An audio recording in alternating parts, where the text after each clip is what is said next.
Diego, por que que não pode dar uma de Michelangelo e passar por cima da anatomia? Pode e deve, tá? Só que tem que saber a anatomia antes disso. Só isso.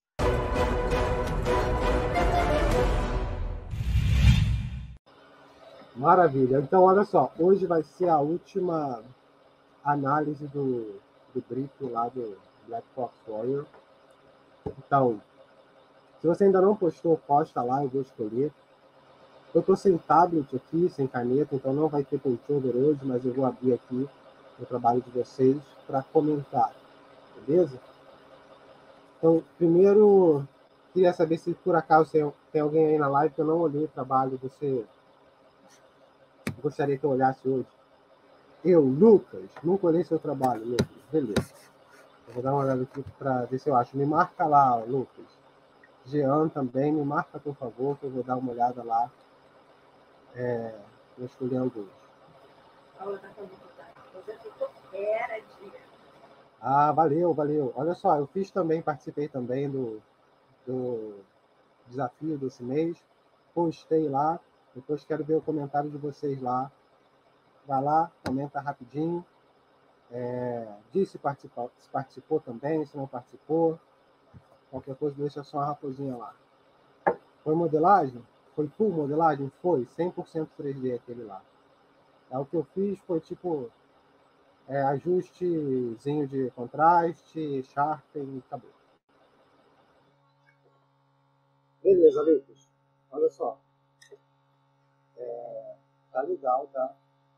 Isso tá bom. Pegou a essência da raposa aí, orelha branca. Legal. Removeu a perna aí, né? Pra poder empurrar na parte do empurrado. Uma outra solução é você baixar o contraste. Você pode deixar a perna, mas faz contraste ali de forma gráfica mesmo, para ver se é sólido e baixa opacidade ali, só para exageradamente, né? Só para ressaltar a silhueta. Foi legal também, o rádio bem de raposa mesmo, talvez seja um pouco longo demais. E tem que mostrar ele de frente também, tá? Não deixa ele sem a cauda na versão da frente também. Lembrando aí, raposa negra, tá? Talvez esteja claro demais aí. Não bota ela laranja não. Agora vamos lá, com relação ao design. Coisa boa que você fez aqui. Você tem claramente uma divisão aí com boas sobreposições de peças médias, peça clara ali no pescoço, peça escura aqui na calça. A distribuição também está boa, né, com os médios tomando a maior parte. A única coisa que eu acho, o design das armas tá muito pobre. Tá? O design geral dela é um design bem genérico. Tá com a execução ok, mas em termos de design está bem genérico. É importante que você pense em algumas peças aí de design, da roupa dela, de armadura ou da arma, alguma coisa que faça o personagem ser mais único. Tá? Pensa aí direitinho o que você pode fazer. Mariana, eu tenho outra tela aqui, não consigo ler nada. Ela está me gravando, Guilherme. Não consigo ler nada aqui dos comentários, tá? Se eu rolar pergunta da galera, se me dá uma olhada aí. Foi mal, galera. Estou com uma tela só, né? Então, se eu tô nessa, eu não vejo nada da outra. Beleza. Então, o mais próximo que você chegou aí trazer um pouquinho de personalidade foi esse brinquinho aqui. Ó. Isso é bem legal, tá? Detalhes como esse para trazer um pouco de personalidade, tá? Coisas pessoais, tá? Mas isso aí é a cereja do bolo, né? Tem que pensar na parte aí, no grosso do design, que é a separação das grandes áreas, com que tipo de peça que você vai botar, que tipo de sobreposição. Pensa também em contrastes não só de valor, mas contrastes de material também. Tá? Pano por baixo de couro, peças de metal. Acho que ela não tem nenhuma peça de metal. Né? Principalmente para personagem de jogo. É legal pra caramba, você coloca as peças de metais. Peças de metal. E conforme o personagem vai andando, a peça vai brilhando, assim, chama a atenção, fica legal. Dependendo de como for colocado. Né? Lembra não pode fazer. Eu sei que todo mundo, quando vai para a versão de costas, dá menos importância, né, do que deveria. Eu também vejo que não faço isso. Mas só lembrando aqui, num jogo, né, terceira pessoa, lá você vê o bonequinho, as costas do personagem que está sendo visto o tempo todo. Tá? Então tem que tratar com carinho especial. Eu tentaria mostrar um design muito legal dessa aljava aqui. Ele tá com essa luva, né, de arqueiro. Os arqueiros também usam a braçadeira. Arqueiro e Nutella, né? Mas tem as braçadeiras legais também para corda, quando bate aqui no para proteger da corda batendo no antebraço. Pode ser uma peça boa, também para você trabalhar ali em conjunto com a luva. Eu colocaria garras nesse pezinho dela, tá? Para não parecer fofinho. E textura.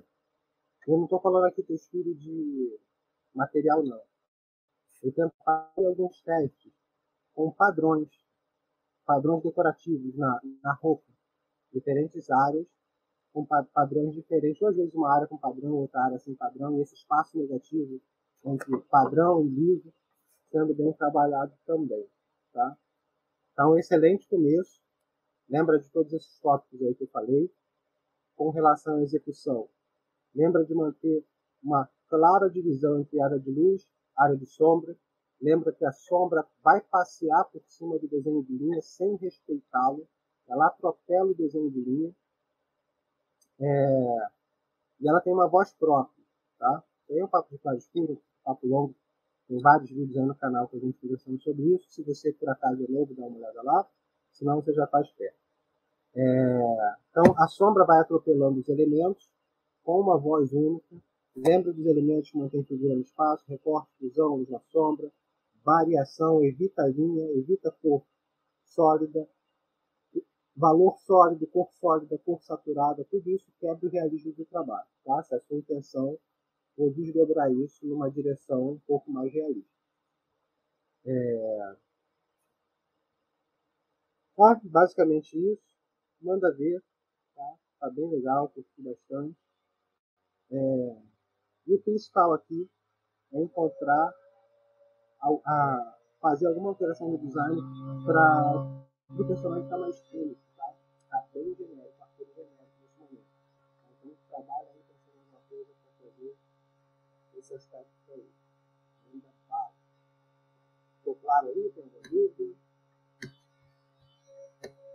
Eu vou falar para outra janela e vou poder achar.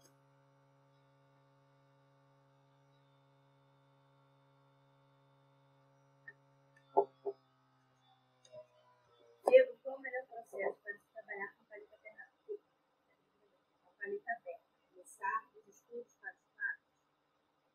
Cara, essa é uma parada longa, tá? Primeiro, deu para ouvir a pergunta? Ele perguntou qual o melhor, Processo para trabalhar com paleta aberta. melhor processo para trabalhar com paleta aberta. Primeiro, tem que haver uma preparação, tá? Você provavelmente é aluno do plano, né? Se for, a gente está trabalhando isso lá, e a gente está preparando os alunos para chegar nesse ponto. A preparação é a seguinte, para a galera que não é aluno ainda. Como é que você tem que se preparar? Você pode já ir fazendo por conta própria. Primeiro, gastar um tempo em claro escuro, tá? Primeiros exercícios são focando na organização das massas de claro, médio e escuro, não só na organização, mas na boa distribuição disso. Então vamos lá, como eu falei, você provavelmente repetir a pergunta. Qual a melhor maneira de trabalhar com paleta aberta? Tá? Então você provavelmente é aluno do plano. No plano, nesse momento, a gente está trabalhando a paleta terrosa fase 1. Existe uma preparação para você chegar na paleta aberta. Então eu vou falar aqui para a galera que está estudando por conta própria. Passo 1. Estudo de valores. Primeiro, focando na organização e boa distribuição das massas de médio, claro e escuro. Passo 2. Monocromia. Você vai pegar uma cor terrosa, ocre, terra de siena. O que é ocre? Amarelo terroso. Terra de siena, vermelho terroso. Tá? Então, o terroso é desaturado com aquela cara de terra. Então você vai gastar, depois de gastar o tempo com valor, você vai gastar um tempo fazendo monocromia. Monocromia é basicamente o mesmo pensamento de valor, tá? Mas você já vai estar brincando com alguma cor ali, embora a informação de cor não tenha uma relevância compositiva no trabalho. A próxima fase, o próximo passo é a paleta terrosa fase 1. Você vai usar a paleta terrosa só na direção dos quentes. Você agora tem uma dinâmica de cor acontecendo, mas ela é regida pela lógica dos valores. Tá? Então, você vai trabalhar com terra de siena, ocre e o laranja terroso formado por esses dois no meio, na ponta. Ocre mais amarelo, ocre mais branco, amarelo e branco. Na outra ponta, terra de siena mais preto e preto. Tá? Então você vai desdobrar essa paleta só na direção dos tons, deixando que a relação cromática aconteça em função dos valores. Como que isso acontece? Então, a família dos médios, você vai usar o laranja, que está no médio. E cada vez que você for abrindo para o claro, você vai usar a cor seguinte na escala. Para o escuro, você vai usar a cor seguinte do outro lado. Tá? Fica abstrato. Mas a gente tem umas conversas já aí sobre paleta terrosa, você pode olhar com calma. Mas é basicamente isso. Cada vez que você abre para um lado da paleta, você tem que abrir para o outro. Abrir para um lado, abrir para o outro. Você não pode usar a cor que você quiser no momento que você quiser. Você tem que seguir a ordem da paleta. O segundo passo é essa mesma paleta, mas com as misturas cruzadas. Então você vai trabalhar os trios. Você gera através da paleta terrosa, com as misturas, por exemplo, de verde, mais um verde terroso. Em vez de amarelo e azul, você vai usar amarelo e preto. Né? Roxo, um roxo mais desaturado. Em vez de usar vermelho e azul, você vai usar o ocre. Você vai usar o terra de cera queimado com preto mais branco. Caramba, esse é o meu áudio. O áudio tá ruim assim? Foi mal, galera. Olha só, deixa eu ver aqui. Eu tô falando pra caramba, então vocês não estão ouvindo nada. Vamos lá, vou tentar encerrar a explicação aí. Foi mal, galera. A explicação de meia hora aí, um áudio que não dá pra ouvir. Tranquilo. Estava explicando a fase 2 da paleta terrosa. Tá? Laranja para lá e laranja para cá. Você só mistura em uma direção. Na fase 2 você começa a fazer essas misturas cruzadas. Tá sem áudio isso aí.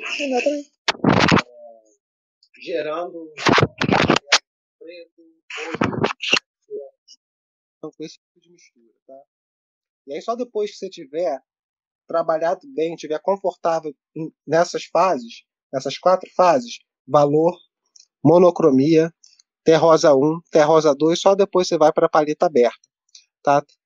Tem uma galera que gosta de fazer um exercício bom também, de fazer uma paleta reduzida saturada, antes de ir para a paleta aberta.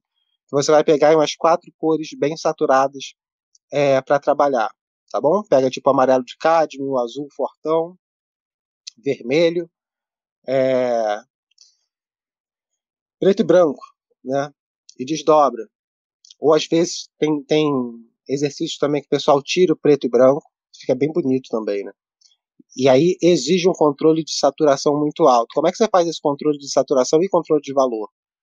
Misturando com a cor complementar, tá? Lembra que a cor complementar sempre vai quebrar, elas vão se neutralizar. Se você misturar azul com laranja, você vai quebrando, neutralizando, seja lá qual polo que você estiver trabalhando, até chegar no neutro de complementar, que normalmente são neutros muito bonitos, tá? Que caem muito bem na pintura. Então, eu estou pintando uma área ali que é vermelha, aí devagarinho eu vou colocando verde, ele vai quebrando vermelho. Tá?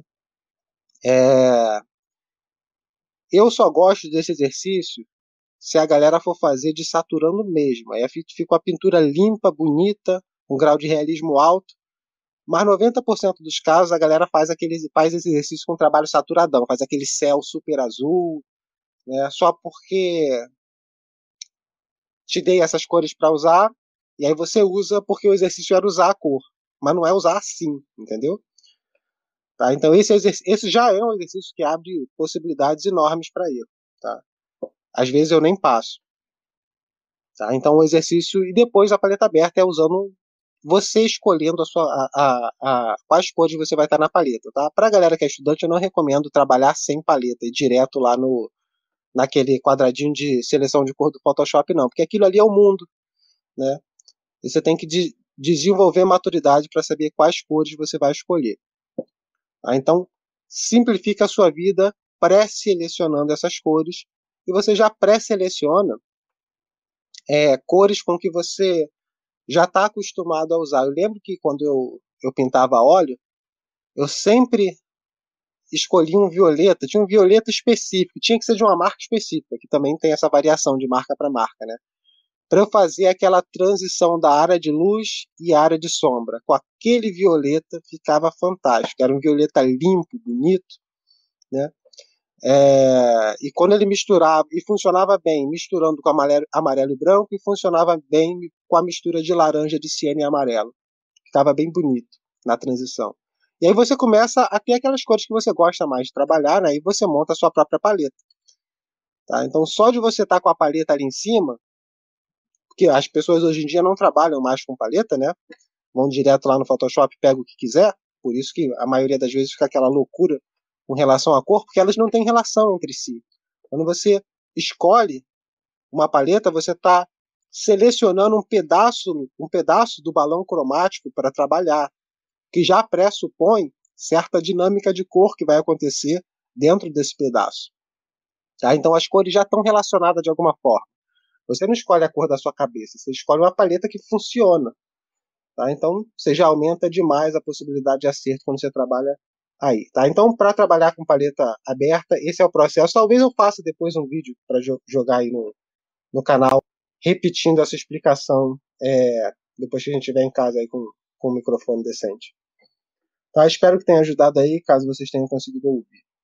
Beleza, eu vou escolher mais um trabalho lá. Deixa eu ver quem tá me marcando. Melhor marca de tinta óleo é Gato Preto.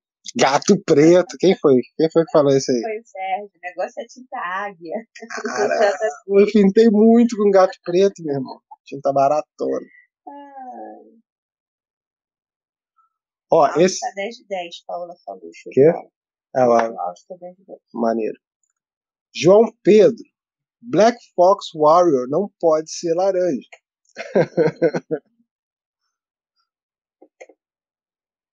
Tem que trocar. A galera gostou da raposa laranja.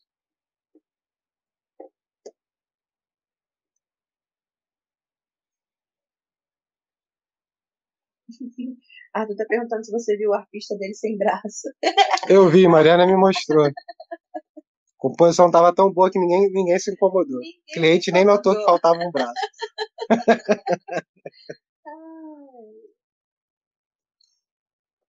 Ó, tem muita coisa legal, tá? Mas, assim, em termos da execução da pintura, né, tem várias áreas muito bonitas. Mas tem coisas básicas aí fora do lugar demais. A perna tá muito pequenininha, tá? O braço tá com arco aqui muito forte também, a anatomia parece estar fora. Primeira coisa, tem que revisar o desenho, tá? Se precisar, faz um desenho de linha mesmo por cima. Eu às vezes fazia isso, Mariana também fazia isso em cima dos meus trabalhos, às vezes só pra gente... Não, mas é direto, eu faço muito, muito isso. Você pega a referência, dá uma olhada, desenha uma estrutura básica por cima para você poder ver as coisas e se estão encaixando no lugar certo. Inclusive, tem um bocado de vídeo meu aqui no canal, mais antigo, de eu dando feedback no trabalho da galera, onde eu mostro, entendeu? Onde eu faço isso em cima do trabalho da galera. Desenho ali uma estrutura básica para o pessoal poder dar uma olhada e continuar por cima. Tá, então... cara, olha só, não pode acontecer isso. Eu tô aqui, só entendi agora que isso aqui é um gorro longo, né? Que ela usa, mas que caiu. Tá difícil de entender, não pode ficar difícil, tá? Você tem que mexer nessa parte básica aí de estrutura, tá? Se isso não funcionar, nada que você fizer por cima vai funcionar. Tá? Vê o tamanho, por exemplo, da perninha com relação à cabeça. E tá um negócio com uma intenção realista, né? Você tem a cabeça com um certo nível de realismo e justamente por isso não permite. Você não tem espaço para esse tipo de distorção, né? Que acaba não funcionando como uma distorção artística, né? Mas sim como um erro de proporção. Tamanho do braço, tamanho da perna, compara o tamanho de uma mão com o tamanho do outro braço. Tá? Então o que você vai fazer agora é redesenhar por cima disso, pega esse cinza do fundo, joga um cinza, repete esse cinza numa camada, um cinza sólido por cima dela, baixa a opacidade e refaz o desenho de linha todo, tá? Trabalhando numa boa proporção aí para a figura. Galera, cadê o like, galera? Deixa eu ver mais um aqui, pessoal. Então, esse é do Jean. Jean mandou a Raposa Ninja, tá? Ficou bem legal. A ideia aí, o que acontece aqui é um concept, né? Você não consegue ver nada. A perna dela tá cobrindo ela toda, ela tá numa posição que não dá para ler o design. Outra coisa, não funciona também como ilustração, porque você não desdobrou e avançou o suficiente. Não só na execução, mas também na composição. Tá? Então, primeira coisa é você deixar claro o que você quer disso aí, qual é a função desse trabalho. Você quer fazer um concept? Beleza. Existem poses para o personagem que são poses típicas de concept, tá? Poses em pé, relaxado, às vezes com a arma na mão, tá? Evita braço cruzando o peito, pose de lado assim que não dê para ler o design direitinho.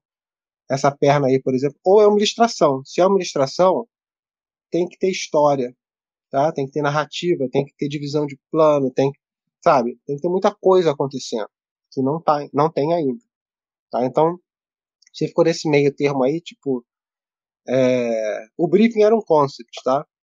Então, seguindo o briefing, você faz o personagem em pé, mostra o design direitinho. Achei legal o capuz aí com buraquinho para a orelha. Acho que a orelha tinha que ser maior, bem maior, e ela devia ser uma raposa mais escura. Tá? Ah, Diego, mas vai ficar tudo preto. Aquele borrão, a silhueta preta. Como a gente resolve esse problema? Com claro escuro.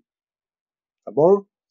Isso é outra coisa. Você já tem que pesquisar aí, ter uma sequência de referências para claro escuro. É a iluminação que vai te ajudar na leitura da forma, independente da cor local daquilo ali. Mas já viu esses caras que fazem escultura de modelagem de hard surface? Viu aquele, por exemplo, do... É um Brazuca. Qual é o nome dele? Cara bom pra caramba. O cara trabalhando no Robocop. Pô, me deu um branco agora. Fausto de Martini.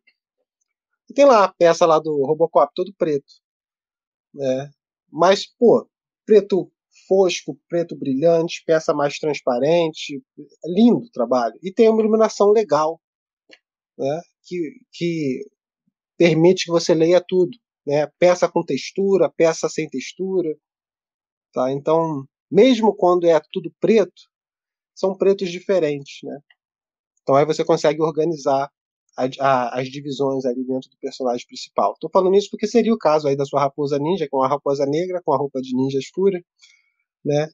Então, se você não tiver uma referência boa de iluminação, vai ficar aquele silhueta preta lá que você não consegue separar as coisas. Tá? Então, passo 1, escolher uma pose para concept, uma pose legal, que permita boa leitura. Como é que você vai escolher? Você vai olhar concepts de outros artistas experientes, que trabalham na indústria. Tá? E vai ver que tipo de pose esses caras colocam os personagens. Tá? Existem poses que você vê nitidamente que o cara focou só no design, então a pose não tem tanto peso. E existem outros tipos de concept onde a pose é fundamental, que ela está ali expressando parte da personalidade do personagem. Normalmente são aqueles concepts mais de pré-produção, em vez do concept de produção, que tem um foco mais em entregar para o modelador algo que ele consiga modelar. Enquanto os concepts de pré-produção, você não faz para o modelador, você faz para o seu time de concept. Vocês ali estão procurando qual personagem que vocês vão levar para dentro do jogo. Né? Que tipo de personagem que vai cumprir bem aquele papel que tem aberto lá para se trabalhar. Tá? Então, nesse caso, a pose é de fundamental importância para trazer bastante, o máximo possível da personalidade do personagem. Então, foca nisso aí. Pose depois, numa boa execução, com um claro escuro bem legal. Tá? Se for preciso, vai lá, posa, bota uma lâmpada, pega uma lumináriazinha.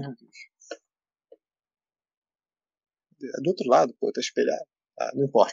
Pega uma lumináriazinha, tem uma luminária grande aqui do lado. bota do lado com foco de luz e um foco de sombra, tá? Não pode estar difuso. Pega simplifica a vida. Um foco de luz só. A galera bota um monte de luz aqui, magia colorida aqui e ali. Luz de um lado só. Um lado de sombra, um lado de luz, um lado de sombra. Você deve conseguir ler bem o shape abstrato da sombra. Por que você deve ter isso? Esse é um cenário fácil de trabalhar, onde você claramente vai conseguir identificar os planos do personagem, tanto do corpo quanto da cabeça. Você vai conseguir fazer a leitura, uma boa leitura daquele no espaço, que vai ser especialmente importante num personagem desse aí. Personagem preto que veste roupa preta. Tá? Então você vai precisar de uma iluminação boa para que haja uma boa leitura dele. Tá bom? Manda ver, Jean. Esse trabalho você tem que refazer. Deixa eu dar um oi aqui pro Matt. Oi, nem sei se eu já tô aparecendo. Oi, ele falou, cadê a Mari? Cadê a Mari? Eu tô aqui. Fala aí. Vamos lá. Só tá perguntando se você vai falar do seu raposão e se a gente já falou do briefing novo. E sim, vamos falar do briefing novo. Tinha até esquecido. Então, eu já comentei. Alguém perguntou aí sobre o meu raposão ali. Posso falar o que vocês quiserem saber. Mas foi uma escultura, né? É 100% 3D. O que eu fiz ali foi de alteração, só ajuste, um sharpenzinho. E é isso. Em um dos renders lá, teve uma pecinha que eu pintei ali, mas foi tipo 1% do trabalho, tá? Eu só pintei porque eu esqueci de fazer no 3D, só vi depois, já era tarde. Eles não eram web namorados? Por isso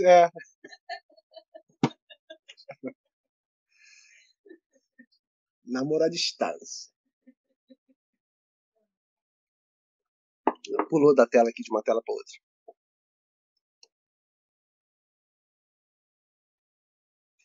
Isso aí. Pose é importante pra caramba. Show de bola. Obrigada, Diego, pelo feedback. Vou aplicar tudo que você falou.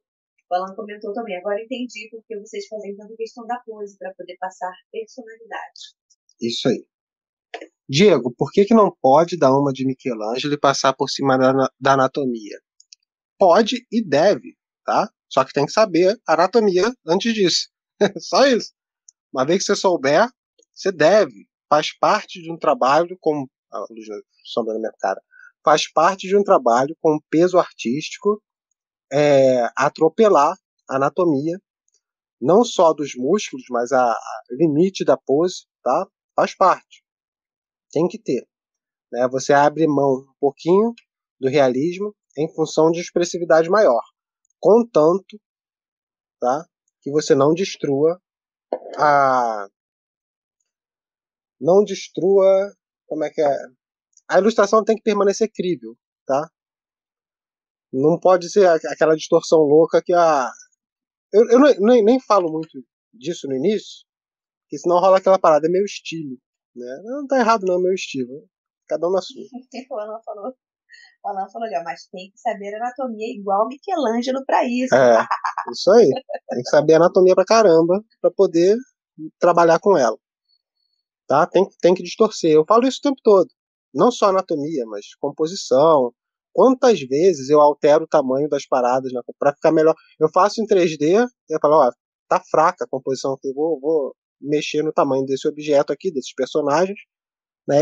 E atropelo a perspectiva ali, a relação de tamanho e distância, em função de uma composição melhor. O que manda na ilustração é composição. Tá? O que você tiver que sacrificar em função de uma composição melhor, você deve sacrificar. Agora, o problema é que quando a galera não tem o conhecimento adequado do assunto que ele está disposto a sacrificar, ele sacrifica demais, às vezes nem nota, e sacrifica por incompetência, por preguiça, por uma série de outras razões que não são compositivas, né? E também não adianta falar só que é compositiva, porque quem vê, né? Eu sempre falo, eu lembro sempre disso quando eu dava aula de modelo vivo. A galera, não, mas foi intencional. E daí? o pessoal vinha com esse papo de que foi intencional porque acabou a conversa, né? Fala, não, mas tá errado. Não, mas foi intencional. Né? Foi minha escolha artística. Eu tinha um colega que veio com esse papo, que veio com esse papo de, não, mas eu acho que o artista, aí lembro do Renato era o professor, botou ele logo no, pera lá, artista é Rembrandt, Velasco, você é estudante de arte. Não tem essa, tá? Porque foi intencional. Foi intencional com qual intenção, caramba? Foi intencional com a intenção de fazer pior? Né? Você altera o que está na tua frente para fazer melhor, em função da beleza. E não o contrário. Né? Se for ficar melhor, distorça. Se não, não é distorção, né? Porque você não está trabalhando com objeto, né? É uma alteração compositiva. Né? Mas se for preciso, todo artista tem liberdade mais do que suficiente para fazer isso aí. Fala, Mariana. Não, eu tô aqui zoando. O Arthur falou, eu sacrifiquei um braço da composição, tudo pensado.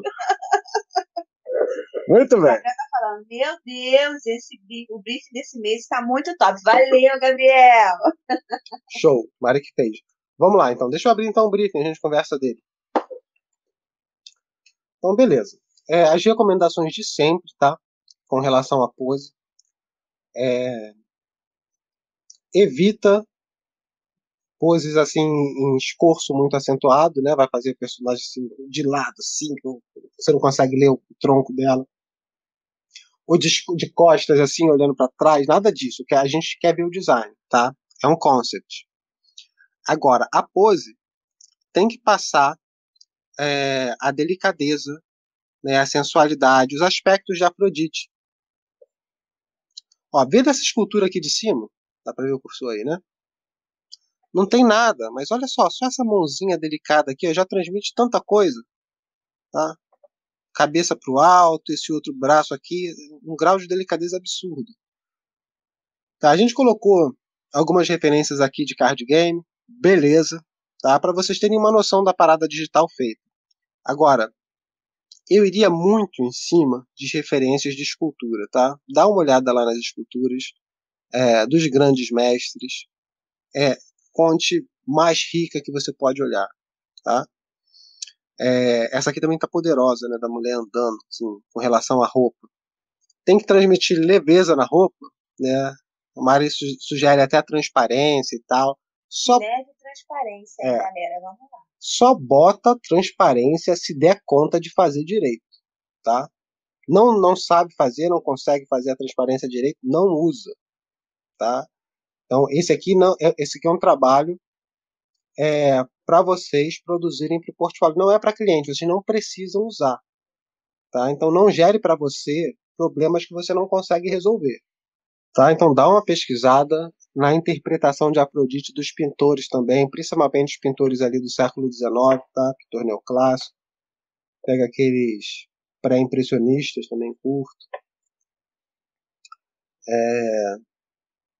E obviamente quem quiser pode puxar, né? Você tem, por exemplo, aqui, isso aqui é bem de card game, né? É uma reinterpretação, às vezes, do panteão grego lá. São personagens que têm características extras por conta do jogo. Né? Então, o pessoal às vezes dá uma arma diferente, uma armadura diferente. Pode pensar em alguma coisa se quiser abrir para esse lado também, mas com sutileza, tá? Não faça uma coisa que você perca completamente a essência de Afrodite. Tá? Se quiser colocar, não está falando nada de armadura, mas se quiser colocar uma ombreirazinha aqui, uma coisinha ou outra ali, tem espaço para isso também. Tá? Então, não coloque asas, tá? Isso aqui é só. Referência para pose. Isso aqui é só uma referência para possível pose, por exemplo. Tá? Não coloque asas na Afrodite.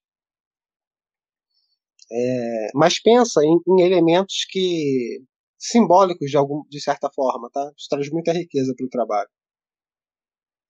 Não precisa ter fundo. Se tiver, é bom que ele seja simplificado e que tenha relação com a figura. Tá? E também não faça Eu também não sou um super fã de cor sólida, tá? Eu gosto que haja pelo menos uma modulação ali para você perceber o espaço. Tá? Então, basicamente isso, tá, pessoal?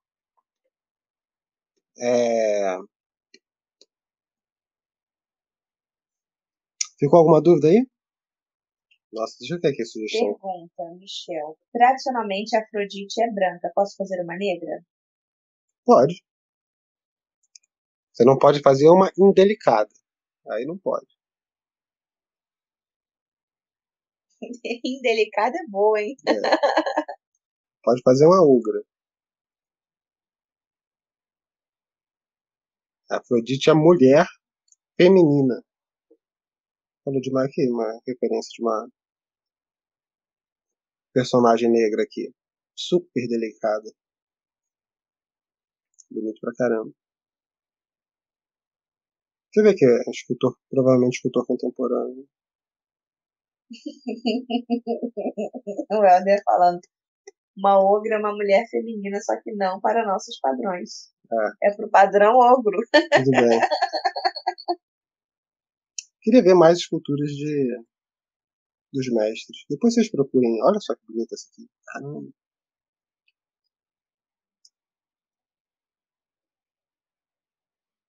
Beleza é um negócio poderoso, né, cara? Porra. Isso dói de tão bonito. Pá! É uma pena que cada vez mais o pessoal tem estudado isso menos. Olha só, isso aqui é do Buguerroa. Dá uma olhada lá nas. Tá aparecendo aí? Tá com um delay gigante. Eu olho aqui pra live e vejo que eu tô apontando. Não tem nada a ver. Olha que lindo isso aqui também.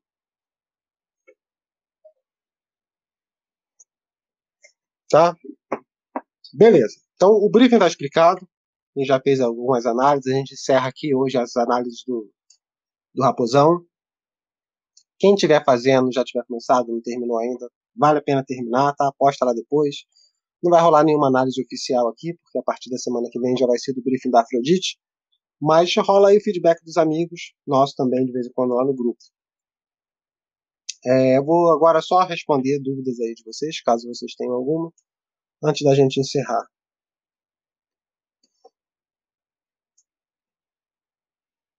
Vou deixar aqui. Aberta na Afrodite. Então está perguntando, a pose pode ser mais dinâmica como na imagem da modelo andando?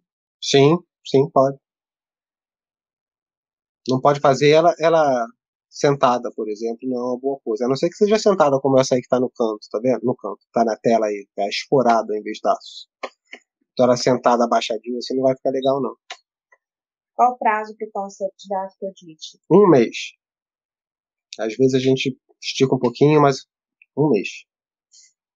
A gente não tem plano de esticar dessa vez não, porque a gente já esticou o da raposa. Senão desanda, né? Tem que ser mensal e acaba encerrando no meio do mês. Acaba acabando depois. Pô, me corrigi, né? Já fiz umas 3 autocorreções nessa live. Hoje o português tá difícil, velho.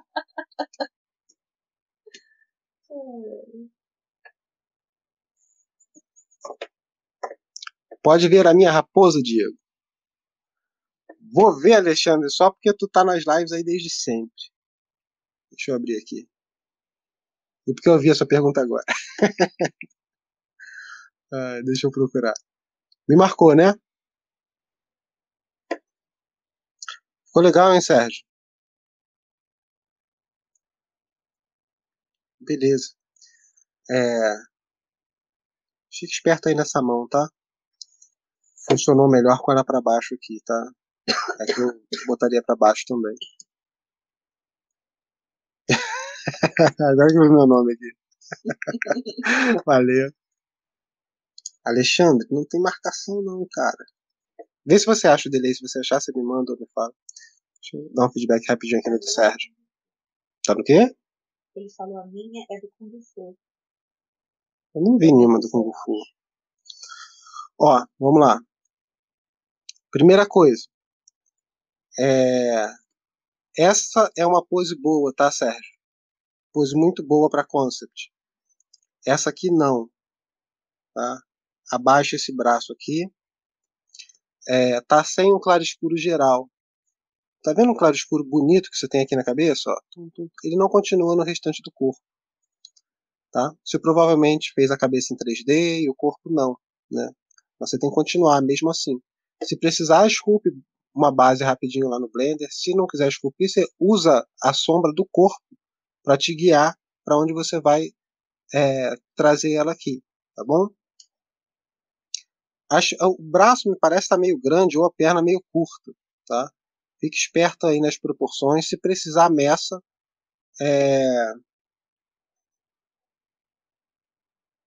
Mas tem bastante coisa fora aí, tá? Relação do tamanho da perna, talvez a cintura, cinto muito baixo. Com relação à prancha, o que tem que tomar conta aí é o trabalho, tá? Vou deixar o logo, bota pequenininho, pequenininho. Depois eu vou ver se eu faço, detesto fazer logo, cara, mas vou ver se eu faço um logo só pro desafio. Se tiver alguém bom de logo aí, faz aí, manda pra gente. Ó, eu não achei, Alexandre Mariano também não achou. Toda a informação escrita da prancha tem que ser pequenininha lá no canto, tá? Se você for jogar no portfólio, seria muito bom que você tivesse uma versão de costas do personagem. Agora que eu saquei, pô, tem a orelha aqui, o bagulhinho. Isso aqui é o lance da raposa dele, interpretação dele. Faça uma conexão entre os elementos aí. Esse aqui, por exemplo, que você fez do queixo com a orelha, com a mão, tá? Estão muito desconexos. Um ponto seria legal que houvesse uma relação. Eu simplificaria a mão também bastante. Tá? Você vê que é legal que tem uma relação da mão com a bengala. Tá? Mas legal, foi um bom exercício. Tá? Fique esperto. Fugiu pra caramba do briefing, mas tá tudo bem. O próximo você trabalha mais dentro do briefing e é isso, cara. Cai dentro. Alexandre, marca o Diego aí de novo, porque você postou 4 dias e eu não tô conseguindo marcar aqui. Não vai ser difícil de achar no computador. Ele me marcou outro dia, né? Não, galera, tem que marcar durante a live. Olha aqui as notificações recentes. Esse aqui, só pra você. Eu vi essa antes. Valeu, Hanai. Obrigado. Pô, ficou legal, cara. Muito bonita essa cabeça aqui. A cabeça tá uma graça. Agora, a cabeça aqui parece grande, né? Muito grande pro corpo, tá? Você tem que ter um elemento de transição bom aí. As pernas também estão curtas, parecem curtas aqui. Essa não é uma pose boa para concept, não. É o seguinte, deixa eu te explicar. Eu já expliquei várias vezes aqui, mas pra galera que é nova também. Pose relaxada, que nem essa daqui, braço para baixo, mostrando personalidade. Beleza, fez versão de frente, fez versão de costas. Só depois disso, pose de ação, tá? Pose de ação é ótimo, mas só depois que você fez o básico. O básico é variação, pose de frente, pose de costas. Só depois disso, pose de ação. Agora, o lance é que a pose de ação é o legal de fazer, né? E a galera curte direto para ela. Tá? Dá pra ver que você fez a cabeça aqui com carinho. Tá linda, tá? Agora, o design da roupa dela, por exemplo, não reflete o mesmo carinho, tá? A minha bateria vai arriar em 30 segundos. Caramba. Foi um prazer estar com vocês hoje aqui. Foi mal, galera. Mas é o que é, tá? Então, mensagem final, antes de ir embora. Referência pro design, tá? Dá pra ver que você fez com pouca referência ou quase nenhuma. Vai acabar a bateria aqui do celular, não vai desligar. Acabou a bateria do celular que eu estava usando como microfone. Então agora o áudio ficou bem ruim. E é isso, galera. Eu vou encerrar a live aqui. Foi bem legal, foi divertido fazer a live improvisada aqui do hotel. Foi mal aí pela baixa qualidade de vídeo, baixa qualidade de áudio, mas a qualidade do conteúdo foi alta. E é isso que importa. Um grande abraço para vocês aí. Até a próxima, valeu? Tchau.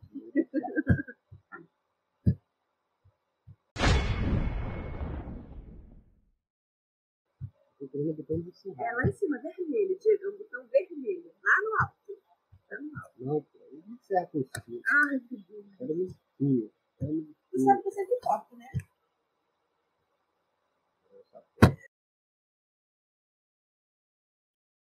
Foi errado.